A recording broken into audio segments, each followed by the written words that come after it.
Welcome back in my YouTube channel. As you learn about the basic concept of MS Excel in previous class, now we will see new topic, that is formula bar.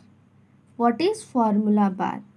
But इसे देखने से पहले जो भी मेरे channel पे new है वो मेरे चैनल को सब्सक्राइब कर दीजिए सो दैट कंप्यूटर से रिलेटेड सारे अपडेट्स आपको मिलते रहें। ओके, तो फॉर्मूला बार किससे बोलते हैं? तो डेफिनेशन देखते हैं पहले। Formula bar lies below the formatting tool bar. जैसा कि हमने प्रीवियस क्लास में देखा था फॉर्मेटिंग टूल बार, तो फॉर्मेटिंग टूल बार के जस्ट नीचे फॉर्मूला बार नज़र आता है। Formula that perform different calculation in cells are entered and display here. जो भी हम लोग फॉर्मूला इंटर करते हैं वो फॉर्मूला बार में नज़र आता है। It is denoted by FX. इसे क्या एफएक्स से डिनोट किया जाता है। तो हम लोग फिगर से भी देख लेते हैं। ओके, तो ये रहा फॉर्मूला बार। जैसा कि आप देख रहे हैं इस एरिया को हम लोग बोल रहे हैं फॉर्मूला बार। देखिए एफएक्स यहाँ लिखा हुआ है ना, तो हम लोग मान लीजिए कि यहाँ इस सेल में हम इंटर किए 10 या 20, तो यहाँ जैसे हम 10 इंटर करेंगे तो यहाँ भी 10 लिखाएगा। अगर यहाँ 20 इंटर करेंगे तो यहाँ 20 लिखाएगा, और अगर हम सम करके 30 लिखते हैं तो यहाँ 30 लिखाएगा। ठीक है, तो प्रैक्टिकल अगर कीजिएगा तो और इजीली समझ में आएगा। पर बस जानने के लिए कि फॉर्मूला बार बोला किसे जाता है ये बताया जा रहा है कि इस एरिया को बोला जा रहा है फॉर्मूला बार। ओके, ये वाइट स्पेस, और देखिए यहाँ एफएक्स लिखा हुआ है। ओके, और ये जस्ट किसके नीचे है? ये है फॉर्मेटिंग टूल बार के जस्ट नीचे है फॉर्मूला बार। ओके, अब नेक्स्ट देखते हैं cell pointer. The active cell in a worksheet is known as the cell pointer. तो सेल पॉइंटर किसे बोला जाता है? जहाँ पे हम क्लिक करते हैं, जिस सेल पे हम क्लिक करते हैं उसे बोला जा रहा है सेल पॉइंटर। ओके, जैसे कि मान लीजिए कि मैंने यहाँ पे क्लिक किया तो मेरा A1 हो गया सेल पॉइंटर। अगर हम यहाँ क्लिक करते हैं तो B1 हो गया मेरा सेल पॉइंटर। अगर हम यहाँ करेंगे तो देखिए E, और ये हो गया 9, E9 होगा मेरा सेल पॉइंटर। जहाँ हम पॉइंट करेंगे वो मेरा हो जाएगा सेल पॉइंट। अब नेक्स्ट है cell address. Each cell has a unique address which identifies its location. हर एक सेल का यूनिक एड्रेस रहता है जिसके हेल्प से हम उसका लोकेशन पता करते हैं। A cell address is identified by row and column position of cell.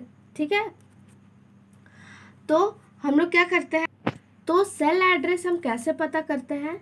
तो हम सेल एड्रेस रो और कॉलम के पोजीशन के हेल्प से पता करते हैं। तो मैंने आइडेंटिफाई करना पिछले क्लास में भी बताया था कि एक सेल को हम कैसे आइडेंटिफाई करते हैं। तो A5 है तो हम लोग इसे कैसे आइडेंटिफाई करेंगे? तो इसे ही सेल एड्रेस बोला जा रहा है, यूनिक एड्रेस। और ये MS एक्सेल में बहुत इम्पॉर्टेंट है, ये कॉन्सेप्ट रखना बहुत इम्पॉर्टेंट है। इसलिए मैंने फर्स्ट क्लास में ही बोला था रो एंड कॉलम का कॉन्सेप्ट क्लियर होना चाहिए। ओके, तो हम लोग देख लेते हैं कि A5 कैसा आया है, E6 कैसा आया। ओके, तो ये जो यूनिक एड्रेसेस है इसी को बोला जा रहा है सेल एड्रेस। ठीक है, तो हम लोग फिगर से भी देख लेते हैं। देखिए सेल एड्रेस, सेल का पता।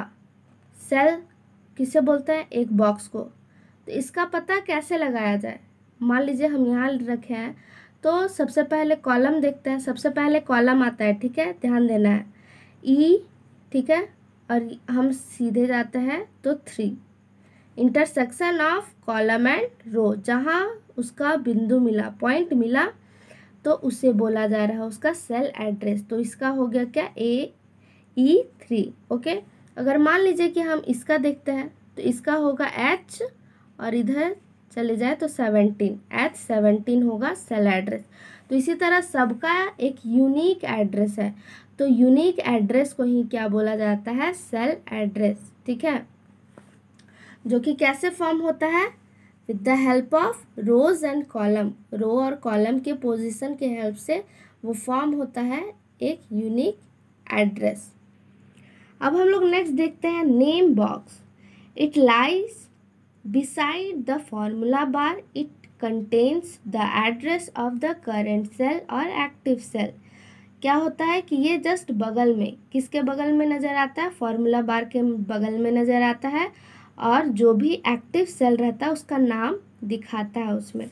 तो हम लोग फिगर से देख लेते हैं, उससे ज़्यादा इजीली समझ में आएगा।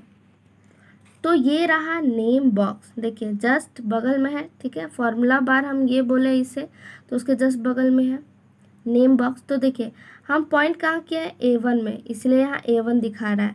मान लीजिए कि हम यहाँ का पॉइंट किए हो रहते हैं तो यहाँ दिखाता C6, ठीक है। तो आप जहाँ कर्सर लाएंगे या सेल पॉइंट रखेंगे वो सेल का एड्रेस बताएगा कि उसका क्या पता है, ठीक है। तो ये एक शॉर्टकट है कि हम लोग इतना आइडेंटिफाई करें कि मान लीजिए कि ये है तो C12 13, ये करने से अच्छा डायरेक्ट हम लोग नेम बॉक्स में देख लेंगे कि हाँ ये क्या है। और एक ये भी तरीका है कि जिस सेल में आप क्लिक करेंगे वो खुद ब खुद हाईलाइट हो जाएगा। जैसे कि देख रहे हैं ये A और 1 ब्लैक ब्लैक हो गया और बाकी सब ग्रे टाइप का है, ठीक है। तो ये खुद हाईलाइट हो गया, ये भी एक शॉर्टकट है, ओके। अब हम लोग नेक्स्ट देखते हैं status bar. It lies at the bottom of the screen. क्या बोला जा रहा है, ये बॉटम ऑफ द स्क्रीन में नज़र आता है, मतलब सबसे नीचे। It shows the current status of an active application. ये एक्टिव एप्लीकेशन का करेंट स्टेटस शो करता है।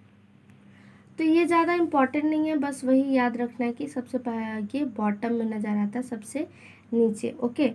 तो हम लोग अब नेक्स्ट देखते हैं क्या है, seat tabs. It lies below the active seat of the screen. Screen के सबसे नीचे छोर में नज़र आता है, सबसे नीचे नज़र आता है। The name of the worksheets appear at the bottom of the workbook. बोला जा रहा है क्या है, the name of the worksheet appear at the bottom of the workbook. बोला जा रहा है वर्कबुक के सबसे या वर्कशीट के सबसे नीचे ये नज़र आता है। और बाय डिफ़ॉल्ट 3 वर्कशीट होता है। और मान लीजिए कि वो वर्कशीट में हमको जाना है तो नॉर्मली बस हमको उसमें क्लिक करना होगा, हम उसमें चले जाएंगे। तो फिगर से भी देख लेते हैं कि ये वर्कशीट रहता कहाँ है। तो ये रहा हमारा वर्कशीट, देख रहे हैं सबसे बॉटम में। और ये सबसे नीचे वाला स्टेटस बार है, नज़र आ रहा है, देखिए स्टेटस बार में लिखा हुआ वर्कशीट में है 1 सीट में है, 3 में से 1 हम लोग यूज़ किए हैं, 1 में काम चल रहा है, ठीक है। और देखिए यहाँ बाय डिफ़ॉल्ट क्या है 3, अगर हम इसमें क्लिक करेंगे तो और 4 आएगा, 5 आएगा, 6 आएगा। मान लीजिए 2 में जाना है तो हमको 2 में क्लिक करेंगे तो मेरा 2 का डेटा डिस्प्ले करेगा, 3 में क्लिक करेंगे तो 3 का डेटा डिस्प्ले करेगा। पर यही है कि डेटा पहले क्रिएट करना होगा, वो खुद ब खुद डेटा डिस्प्ले नहीं करेगा, ठीक है। तो ये एज अ कॉपी जैसा काम करता है, अगर एक पेज ख़त्म हो गया तो दूसरा, फिर तीसरा, ठीक है। इसीलिए इसका नाम बुक रखा गया, वर्क बुक, और एक एक पेज का नाम वर्क सीट, ठीक है। तो ये एक सीट है, first sheet, second sheet, third sheet. तो ये क्या है, सीट टैब, ओके। अब नेक्स्ट देखते हैं horizontal scroll bar. It lies below the worksheet at the right side of the sheet tabs.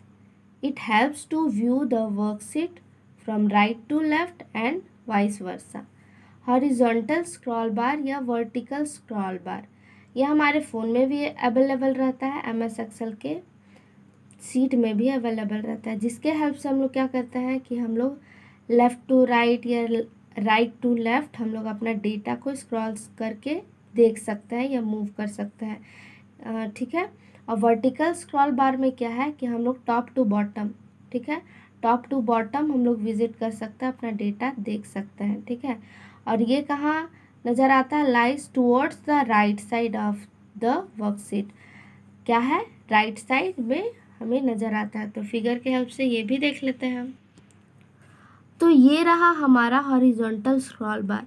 अगर हम इसे स्क्रॉल करेंगे तो लेफ़्ट टू राइट या राइट टू लेफ़्ट का डेटा नज़र आएगा हमें, ठीक है। और अगर हम इसे मूव करेंगे वर्टिकल स्क्रॉल बार को तो क्या होगा कि टॉप टू बॉटम डेटा हमें नज़र आएगा। हमारे फ़ोन में भी अवेलेबल रहता है, इसी के हेल्प से हम लोग सारा डेटा इजीली देख पाता है. Okay, so now we will end this session. If you have any doubt, then ask me in comment section, and don't forget like, share and subscribe. If you want today's note, then link is available in description box. Thank you for watching.